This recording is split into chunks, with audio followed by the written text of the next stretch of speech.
is, you know who it is. Check this out. So I'm thinking this is the culprit. The gasket looks like somehow it flipped on itself and pushed out. When I put the power steering fluid in, it leaks from right here.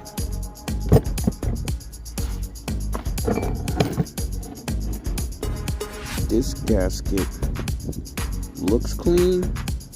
When I say clean, it doesn't look like it ruptured. My question is, now that I got it out, do I use the kit to replace all the seals?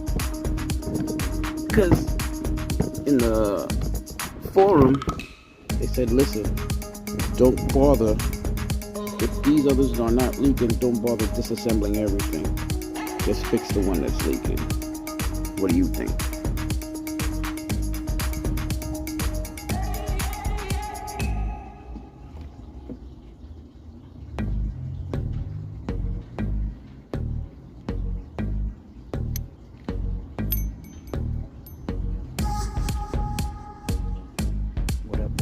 What up? You know what it is, you know who it is. Check this out. Alright, so this is what happens when I'm left to my own devices. I took it mostly apart. Fortunately, the ball bearing came tumbling out, but I figured out how to put it back in. What you do is this plug out, and you put the shaft to the top, and you drop the ball bearings in, and as you turn, it chambers all the bearings. Figured that on my own. Now I gotta go get some brake cleaner to clean all this up. I really don't want to introduce water into any of this stuff. And I also gotta get some power steering fluid to lube up all the other stuff. I have the gaskets. I'm changing this one. I'm changing this one. Actually, this looks good. I might just leave that alone, not mess with it. Same thing with these two. When I clean it up, I'll see how good, but they don't look damaged at all. And of course, I gotta change the original culprit. And that's it. So clean it up, put it back together. What up? You know what it is, you know who it is. Check this out. Alright, so I replaced this one. I replaced these two. I replaced this one, I didn't have to. And the one inside, I didn't have to. And you see this one? I was gonna take it out, but this is a flat side ring. And everything in the kit is rounded.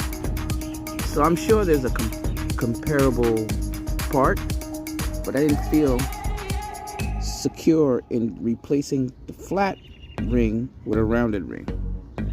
And of course, I have yet to tackle this crap to pull this out. Basically, you gotta hammer the other side. On the other side, you gotta chisel 4 points till it presses out. And that's it, really. What I'm worried about is I stretch these to fit around the orifice. So I'm figuring eventually they'll shrink back down to the original size, but to me, you see how it's loosey-goosey? But I'm figuring it's just like a piston ring. After a while, it'll shrink down. Like the smaller one is even coming back down to regular. So, we'll see. I won't put everything together until a day or two and have the rubber or whatever it's made of shrink back down to size. That's about it. I was going to paint the outside body, but for what? You didn't really see this because this is tucked up underneath the framing rail. So that's it. What up? You know what it is, you know who it is. Check this out. Okay, so it looks like I'm on the final stages. I went into the StarQuest forum and somebody gave me a link to figure out how it was. I think in the last video I figured I was going to load the bearings through here, but the way to do it is, this is like a chambering thing, right? Covered with straps. what you do is you fill the bearings up here and you put like some kind of bearing grease on the ends so they don't fall out, right? I think there's supposed to be 6 in there. And then 19. So you put one in, put the other in, chamber it, screw it in, put one in, chamber it, screw it in. You do that till you finish. It'll be even on each side. The guys use a micrometer to see the depth, but I'm pretty much sure that was gonna be cool. And then after that, you load up the remaining bearings in here.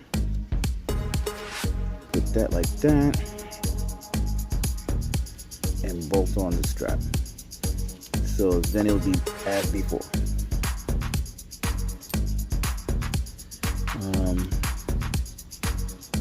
And there it is.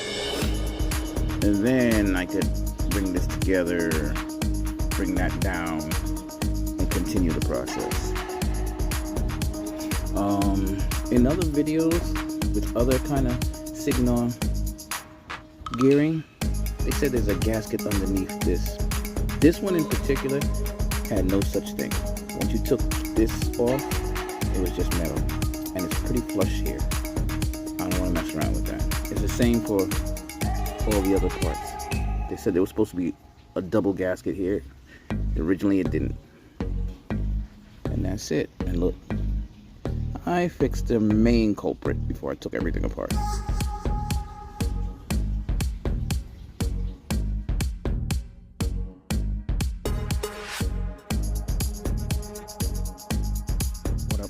What up? You know what it is, you know who it is. Check this out. Alright, so finally I'm addressing this culprit here. This is the corresponding piece. Basically, as according to YouTube, on the 4 corners,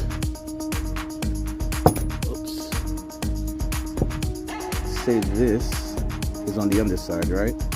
You chisel 4 points and it'll drop right out. Alright, so we're going to replace this one, and the way you put it in, it's kind of counterintuitive. It goes in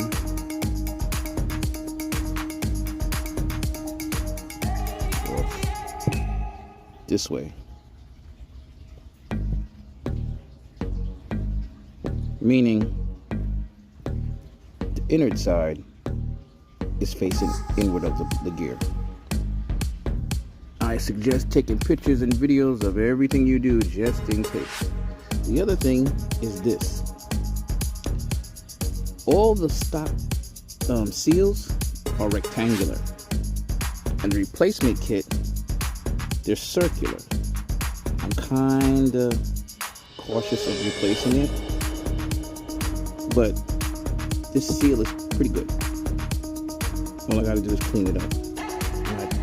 I figured if I have to do this again, I'll just deal with it. It's not broken, it's not frayed, it's not debris. And what if it's supposed to be rectangular and this generic seal won't hold? If it ain't broke, don't mess with it. And the other thing is the ball bearings. According to YouTube, there's different sizes. Let me see if I could, there we go. There's different sizes. To me, these look all the same. There's supposed to be a chrome finish for one size and a dark steel, cold steel finish for the other side. You're supposed to load them in every other one. And if you couldn't tell, you got to get a chromometer, sizer, pliers, whatever you guys call it. But to me, they all look the same size. You know what I'm saying? So diesel soaking power scaling fluid, and I'll load them in and I'll show you how to do that in the other video. But that's pretty much it. We're getting there.